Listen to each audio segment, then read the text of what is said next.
8.3 is the lesson for today. Welcome, grade 7s. How did the arrival of colonists in the Red River area affect the identity of the Red River Métis? We're going to take a look at that and more. So stick around and let's learn something.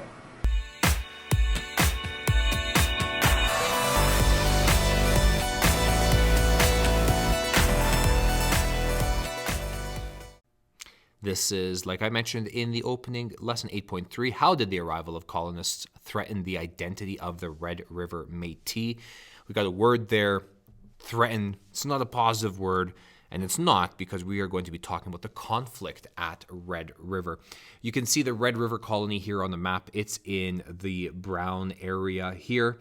This is the Red River colony in the 1870s. It's harder to see the Red River colony. It's kind of orange. That's from 1816.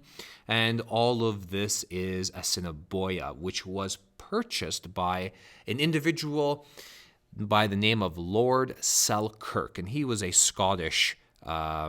He was from Scotland, and he bought this land in the early 1800s from the Hudson's Bay Company. And what he did is he brought Scottish families with him. He's Scottish. We're going to bring Scots over, so let's do that. His plan was an extravagant plan, a plan that would involve creating a farming colony. So he bought this land from the HBC, Hudson's Bay Company. But there's a problem. There's people on this land. The Métis are living on this land. And, well, as you can imagine, just like the title is we're going to have some conflict. So we're going to learn about that conflict. So first we've got the reaction to these colonists that are coming over. Now, legally, in quotations, the Métis did not own the land, but they did occupy the land for well over 100 years. So it was basically pretty much theirs. And they were worried, the Métis were worried that the colonists would come from Scotland, brought by Lord Selkirk, and change the Métis way of life. The Northwest Company, which we learned about in Chapter 4, they were allies with the Métis, and they were rivals to the Hudson's Bay Company. They didn't like the Hudson's Bay Company, obviously. And they believed that the people from Scotland that were coming over, the Métis believed that the Scots were sent over to disrupt the fur trade and to give an advantage to the Hudson's Bay Company. They had no reason to believe otherwise. So now we're going to have some conflict that takes place. Well, you remember from the previous lesson that the buffalo was an extremely important resource. It wasn't just the Métis that relied on the buffalo. It wasn't just the Hudson's Bay Company employees or the Northwest Company employees. It was also the colonists. They relied on the buffalo as well, especially for food. And the governor at the time, was worried that the colonists would starve if not enough buffalo were around to provide them with food. So the governor goes ahead and passes something called the Pemmican Proclamation, which essentially bans the exporting of any meat, fish, or vegetables from the Red River area.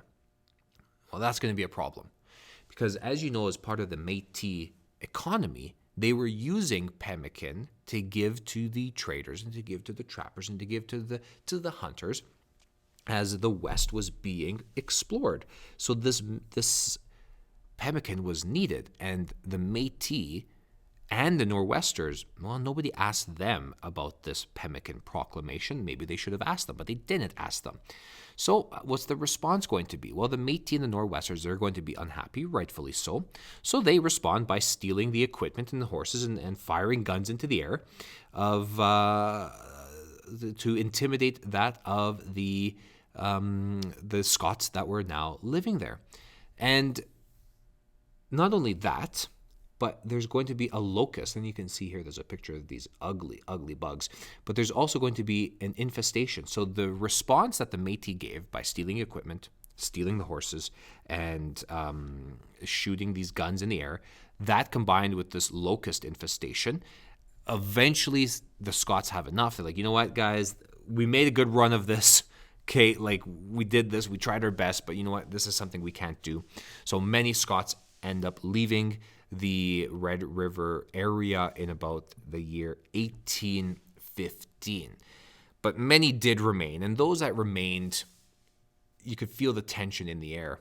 And in 1816, Cuthbert Grant, he's the leader of the Metis at this time, he was passing Fort Douglas, which is headquarters of the governor at that time, and he was armed like everybody would be back then.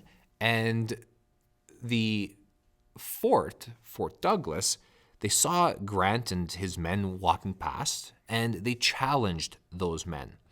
Shots were fired, and in the end, 1 Métis and 21 colonists died.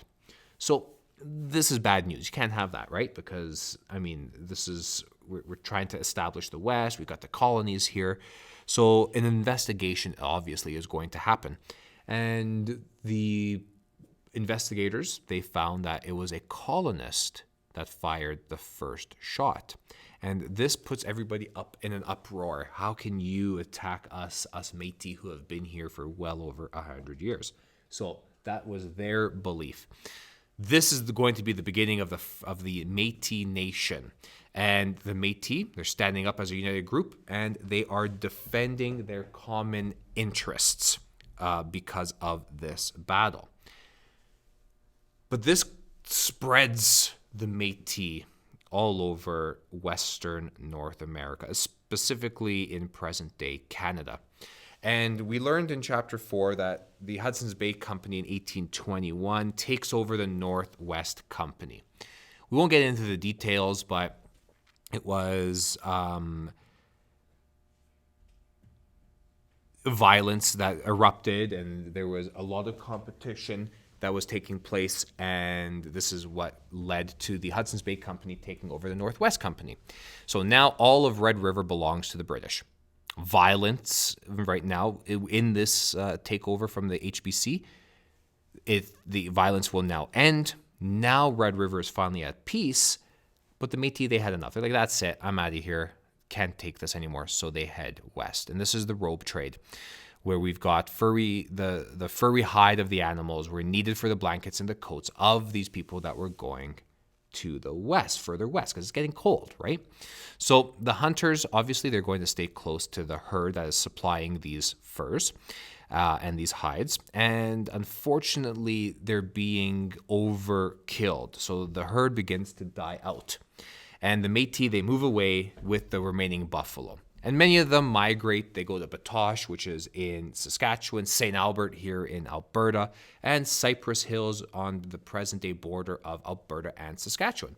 And as we've known throughout grade 7 social studies, missionaries, Catholic missionaries, follow the Métis along the way, and they help settle a lot of communities that still exist in Western Canada today. All right, I want you to head over to your notebook and complete the questions for this part of the chapter.